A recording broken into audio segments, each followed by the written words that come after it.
As believers and non-believers, it's important to continue the discussion and see where we can all improve our questioning and reasoning. So this week, I found a video from an unknown YouTube creator who has some questions for atheists.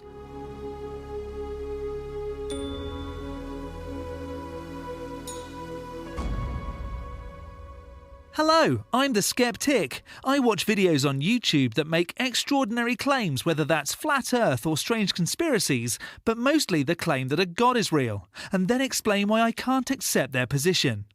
Before we get into today's video, please do subscribe, hit the bell notification to be alerted for my next video, and drop a like. That would be brilliant. In this God Squad video, Stir and Fry, a YouTuber getting close to 1,000 subscribers, has a video that seems to be trying to understand atheists. As we know, the atheist position is purely that we don't accept the claims of God, or just don't believe that a God can exist without it being demonstrated first.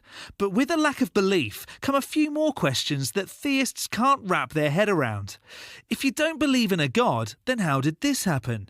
If there isn't a God, then why don't you do X? So let's hear the questions and I'll answer for me.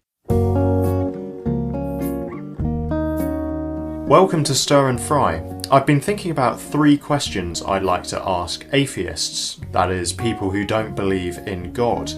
These aren't meant to be gotcha kind of questions. I'm just genuinely interested in your answers, so feel free to write your answers in the comments below the video. So without further ado, here's question 1. Where do you find meaning in life? What matters most to you? What are the things that matter most to you in your life? This is probably a good question for all of us to reflect on.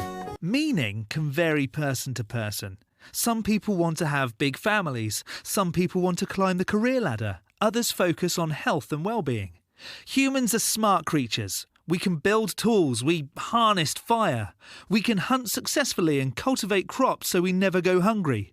That gives us time to contemplate. Contemplating means we get to think about the future of ourselves and our species. With that comes knowledge of death.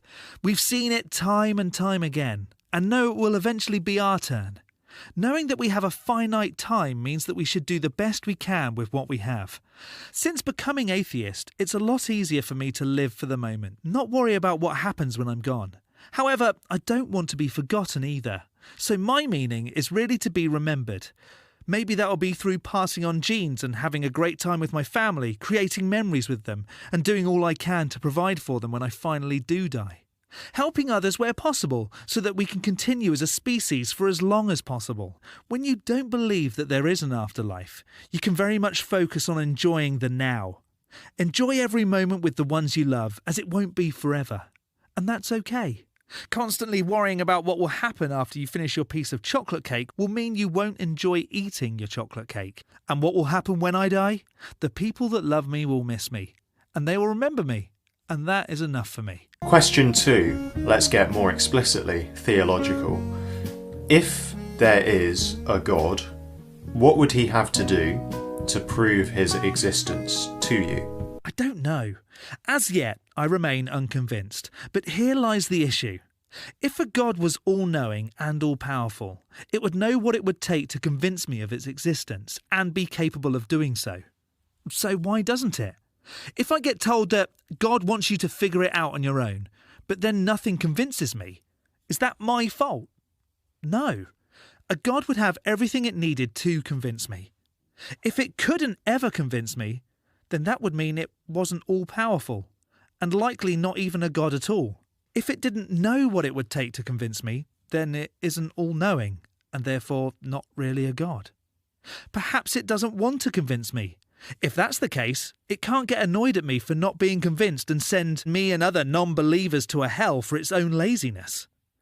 To conclude, an all-powerful, all-knowing God that would be capable of convincing me of its existence either A, isn't all-knowing, B, isn't all-powerful, C, doesn't want me to know that it exists and therefore can't be mad about me not believing, or D, might not actually exist. Question 3. Do you want the Jesus story to be true?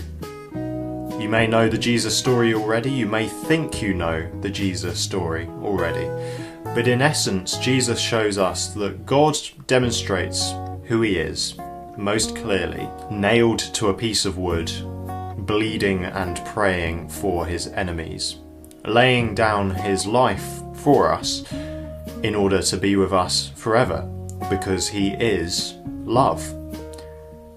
Now, could you get behind the idea of a God like that? Would you want to believe in a God like that? I don't have a preference on whether the story should be true or not. It doesn't affect me. It's hotly debated that Jesus may have been a single person or multiple people, but it's never been demonstrated that Jesus had godly powers. A man was nailed to a cross and shouted for forgiveness. Other than that being absolutely barbaric, what else should we care about there? Yes, people were tortured way back then, and it's absolutely horrific, but in no way does it demonstrate that there is a God. If it was true, okay. If it's not, that's okay too. I'm not bothered either way. I am glad, however, that folks no longer get nailed to pieces of wood. Well, those are my 3 questions. Thank you very much for watching. I look forward to reading your answers. Goodbye. Short but sweet. But like I said earlier, it's important to get all points of view with things like this, and it seems as though Thomas is a nice fellow that likes to ask questions. How would you have answered these questions? Let me know in the section below. For now, though, questions answered by me, Skeptic. I'll take this moment to let you know I have a TikTok with videos on a similar theme, albeit much shorter than YouTube videos, so feel free to check me out there. The username is The Skeptic. Don't forget to hit the like button and subscribe if you haven't already. From me, The Skeptic, stay safe, keep thinking logically and ask questions. Skepticism is the first step towards truth. I'll see you next Saturday.